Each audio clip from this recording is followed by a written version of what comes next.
Hey guys, and welcome back to this channel. In this video, I'll be showing you guys how you can make your clip snap in CapCut PC.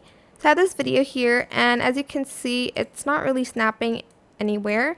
And I want to add in another video next to it, and I want to snap that in place, but I can't. Yeah, let me just find is there a shorter video? Why is it so long? Okay, there we go. And I can't snap it in place next to it, and I can't be precise.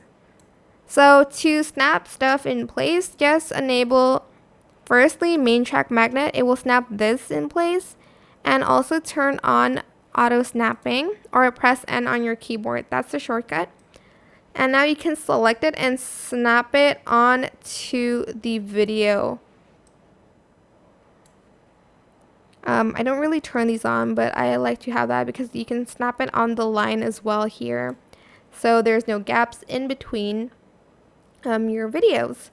And that is it. Super simple. I hope this tutorial was helpful for you guys. Don't forget to like, comment, share, and also subscribe to this channel if you haven't done that already. If you have any more questions, leave it in the comment section down below, and I'll try my best to answer them all for you guys. If you found this video helpful, please click the thanks button as well. That is it. Thank you so much for watching. Bye.